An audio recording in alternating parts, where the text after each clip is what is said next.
Few recent Stephen King adaptations have made an impact quite like The Life of Chuck, and the reason for its success isn't just because of the name behind the source material.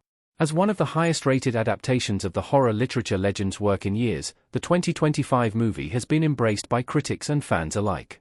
With a Rotten Tomatoes score of 81%, which surpasses many modern and classic Stephen King films, The Life of Chuck stands as a poignant, emotional, and chilling story that proves King's writing still holds incredible power. However, part of what makes the movie so effective isn't just the source material, it's the creative force behind the camera, director Mike Flanagan. Mike Flanagan's direction is a big part of what elevates The Life of Chuck into greatness. For years, Flanagan has been carving out his own legacy within horror, with a focus on character-driven stories, unsettling atmospheres, and emotional trauma that lingers long after the credits roll.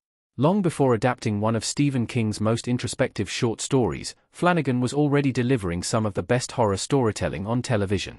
In particular, his skills are especially notable in three of the best Netflix horror shows ever made: The Haunting of Hill House, The Haunting of Bly Manor, and Midnight Mass. The Life of Chuck is Stephen King's highest-rated adaptation in years, and Mike Flanagan directed it. Flanagan's latest King adaptation is one of the author's most acclaimed movies in recent memory. The Life of Chuck currently holds one of the best Rotten Tomatoes scores of any Stephen King adaptation in the past decade. In a sea of inconsistent films loosely based on the author's stories, this one stands apart. With a near-unanimous critical response and praise focused squarely on its storytelling, direction, and emotional depth, the movie is a clear reminder of how powerful King's writing can be when given the right treatment. In terms of the story, The Life of Chuck is based on a three-part short story from King's 2020 collection If It Bleeds, and it tells the tale of Charles Krantz, played by Tom Hiddleston, through an unconventional narrative that moves backward in time, revealing key moments of his life against the backdrop of an unraveling world. It's a deeply existential story that trades jump scares for emotional resonance, and that's precisely what makes it so impactful. Much of the credit goes to director Mike Flanagan, who also adapted the screenplay. Flanagan's style, thoughtful pacing, emotional layering, and a haunting atmosphere, is a perfect fit for Stephen King's more introspective works. He doesn't shy away from the surreal or the spiritual, and that makes The Life of Chuck more than just a good adaptation. It's one of the most faithful expressions of King's tone and themes in years. For horror fans and Stephen King readers alike, this 2025 movie is a standout, and it's a clear example of how much stronger the material can be when guided by a filmmaker who understands the emotional depth behind the horror. After the highs of Gerald's Game and Dr. Sleep, Flanagan has once again proved his mastery and understanding of what makes King's work so incredible with The Life of Chuck. This new Stephen King adaptation is a reminder to watch Netflix's three greatest horror shows. Flanagan's Netflix shows laid the groundwork for his success with The Life of Chuck.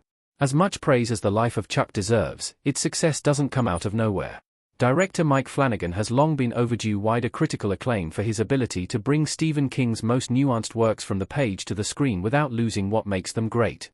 Even though The Life of Chuck is more of a fantasy story than one brimming with scares, it's still from Stephen King, considered the master of the horror genre by many, and Mike Flanagan's career has been built on scary stories too. Specifically, Flanagan's reputation as one of the most thoughtful horror storytellers working today was cemented by three great Netflix horror shows that demonstrated his signature blend of terror, tragedy, and humanity. The Haunting of Hill House, released in 2018, was Mike Flanagan's breakout TV hit. Loosely based on the novel by Shirley Jackson, the series followed the Crane family across two timelines, grappling with the trauma they experienced living in a haunted mansion. With standout performances, especially from Victoria Pedretti, Nell, and Oliver Jackson Cohen, Luke, and episodes like The Bent Neck Lady, it instantly became a modern horror classic. In 2020, Flanagan returned with The Haunting of Bly Manor. A gothic romance rooted in Henry James's The Turn of the Screw, this series took a more melancholic approach to horror, exploring love, loss, and memory through a new cast of characters, many played by returning The Haunting of Hill House actors. It wasn't just scary, it was heartbreaking, and its layered performances made it unforgettable. Then came Midnight Mass in 2021, a wholly original Flanagan creation that leaned even further into existential terror. Set on a small island rocked by the arrival of a mysterious priest, Hamish Linklater, it explored themes of faith, addiction, forgiveness, and death. Zach Gilford's emotional performance as Riley Flynn added soul to the creeping horror, while the slow burn structure kept viewers uneasy from beginning to end. Each of these great Netflix horror shows is a masterclass in building dread through character, not just monsters. For fans of The Life of Chuck, they're essential viewing, even if they're not quite the same genre. Mike Flanagan's shows are never just horror, they're always deeply personal, and the emotional resonance of his various Netflix series are also part of what makes the life of Chuck feel so impactful. Mike Flanagan's Netflix shows proved he was perfect to adapt the life of Chuck. Flanagan's horror legacy shows exactly why he was the right fit for this King story. Joubert, Carol Struican, with his mouth on Jess's, Carla Gugino, feet in Gerald's game. Mike Flanagan's Netflix shows were more than just a career milestone, they were proof that he could handle the kind of emotional horror that Stephen King specializes in. With The Haunting of Hill House, The Haunting of Bly Manor, and Midnight Mass, Flanagan showed time and again that horror isn't just about scares. It's about grief, loss, identity, and confronting the unknown. That's what made him such a natural fit for the life of Chuck. However, The Life of Chuck isn't Flanagan's first Stephen King adaptation.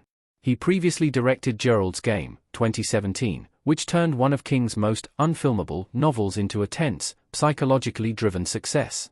Then came Dr. Sleep, 2019, the ambitious sequel to The Shining that somehow managed to pay tribute to both the original King novel and Stanley Kubrick's iconic film. Both adaptations were critically praised and are now considered among the best of King's modern screen interpretations. What's more, he's also currently working on the eagerly anticipated Carrie TV series.